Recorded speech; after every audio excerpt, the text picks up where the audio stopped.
Bucățile așa tăiate din prăjitură din interior arată splendid, însă mie tot astea îmi plac.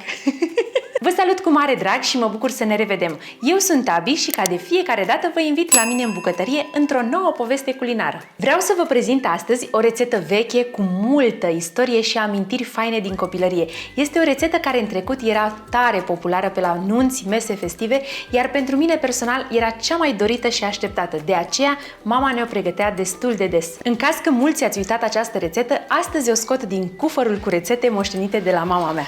Haideți să vedeți cât de vechi sunt! După câteva mici modificări făcute de mine, astăzi am să vă arăt ce rețetă faină iese. Să pornim la treabă și să pregătim foi cu cremă de zahăr ars, o minunăție de prăjitură cu istorie. Nu uitați de like, ne ajută mult și dacă nu v-a plăcut, oricând îl puteți lua înapoi. Pentru această rețetă am folosit 2 ouă, 6 linguri zahăr, 6 linguri ulei, 6 linguri lapte, 2 plicuri zahăr vanilat, o linguriță amoniac, un praf de sare și făină cât cuprinde, aproximativ 470 grame. Din aceste ingrediente rezultă 5 foi. Pentru cremă am folosit 1,3 ml lapte, 400 g zahăr, 150 g făină, 20 g cacao, 200 g unt cu 80% grăsime, 100 g ciocolată neagră sau cu lapte și esență de vanilie și rom, iar pentru decor ciocolată albă și neagră. La această rețetă pregătim mai întâi foile, așa că pornim cuptorul la 180 de grade Celsius la programul cu căldură sus-jos. Într-un bol spargem ouăle, adăugăm zahărul vanilat și amestecăm foarte bine cu telul. Când încep să se deschide la culoare, adăugăm uleiul și laptele în care dizolvăm amoniacul.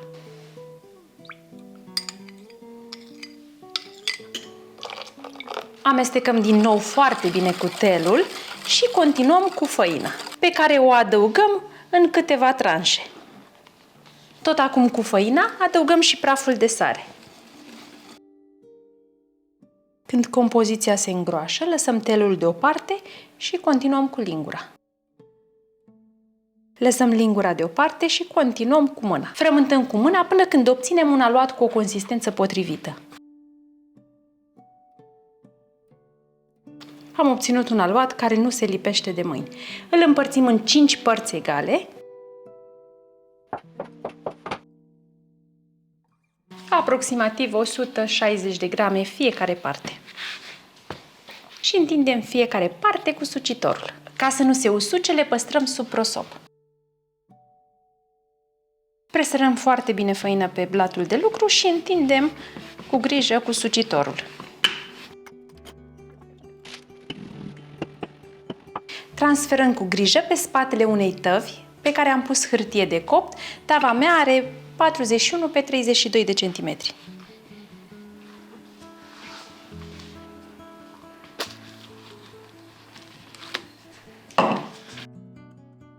Înțepăm suprafața foii cu o furculiță.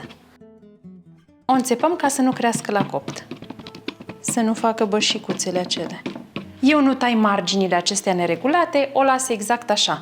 În copilărie, noi mâncam marginile și acum tot eu mănânc marginile, sunt cele mai bune. Coacem pentru aproximativ 7-8 minute. Pe măsură ce le vom coace, timpul va scădea. Iar noi continuăm să întindem următoarea foaie. După cum vedeți, întindem foaia aceasta destul de subțire, aproape că se vede masa prin ea. Este foarte bine, așa trebuie să fie. Când este pe hârtie, eu mai ajustez puțin marginile ca să iasă cât de cât dreptunghiulară. De exemplu, mami le întindea în 4 foi. Eu le întind în 5 pentru că îmi plac să iasă mult mai subțiri. Deja și prima foaie coaptă la 7 minute este mult. Așa că următoarea 5 minute. Uite, vezi, nu-mi place să iasă atât de crocantă. Dar nu-i nimic.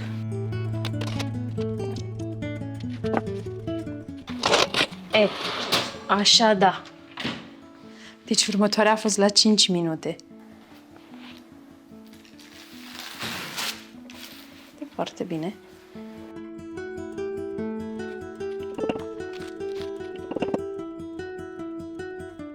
Foaia de cop?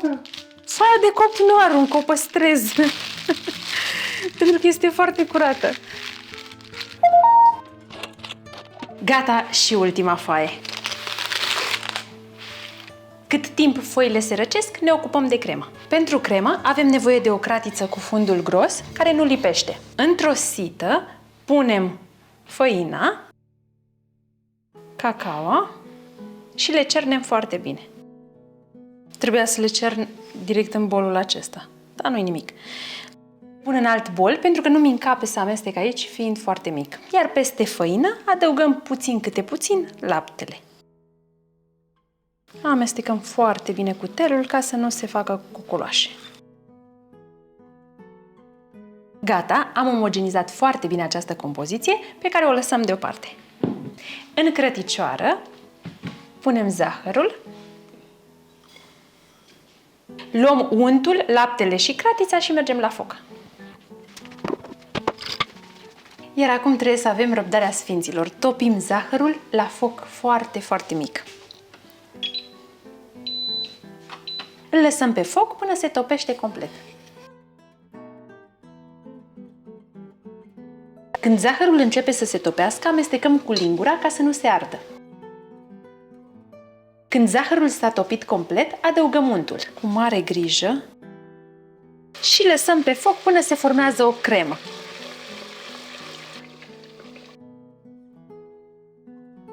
Când untul s-a încorporat complet și crema caramel arată așa, încorporăm laptele amestecat cu făină și cacao. Îl adăugăm cu mare, mare grijă. Și lăsăm pe foc 10-15 minute aproximativ sau până se îngroașă.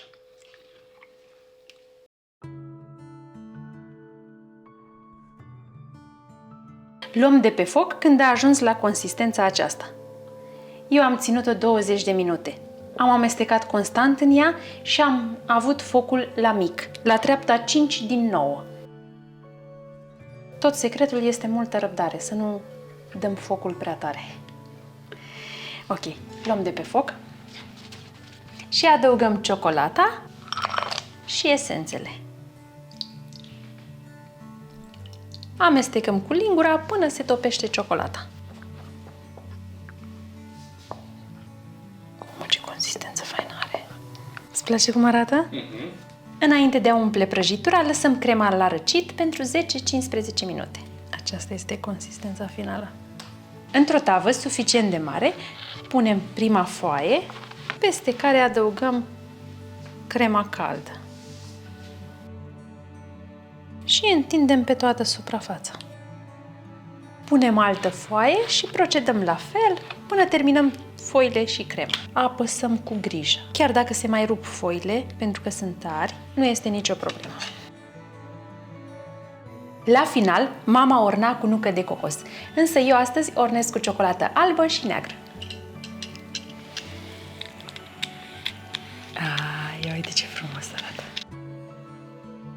Punem la frigider pentru minim 3-4 ore sau cel mai bine peste noapte, după care putem felia și degusta.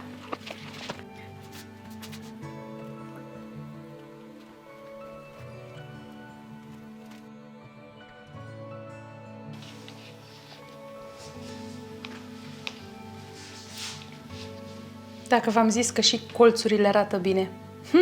Yummy! Minunată! S-a înmuiat foarte repede. După 3 ore am putut să o tai.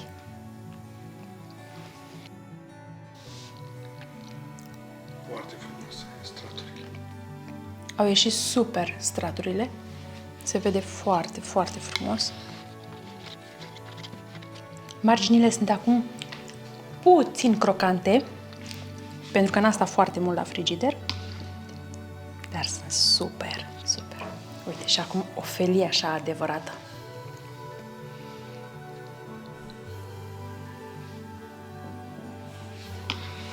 Hai, filmează aici aproape când mai pun, că de arătat arată magnific. ca la cofetărie arată. Așa zic eu. Mai bine. Mai bine decât la cofetărie, nu? Așa zic și eu. Măi, da frumoasă e! Yummy, da frumoasă e!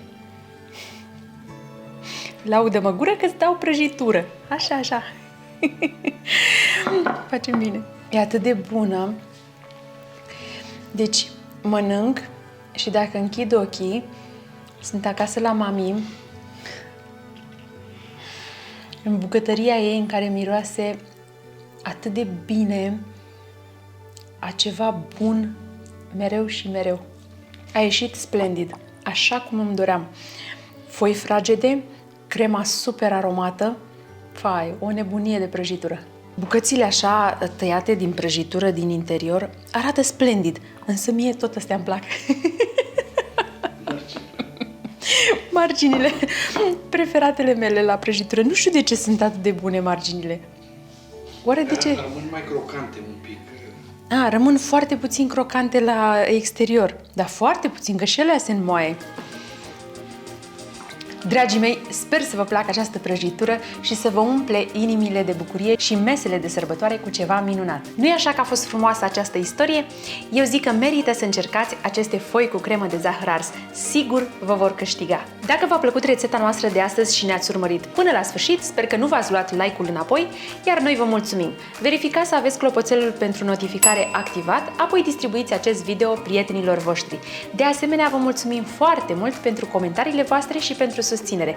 Pentru noi contează foarte mult. Până data viitoare, nu uitați, foile cu cremă de zahăr ars au alt gust atunci când le pregătești cu plăcere. Ne vedem la următoarea rețetă. La revedere! Și întindim. Bă, adevărul e că arată, nu știu. Deci este fantastic.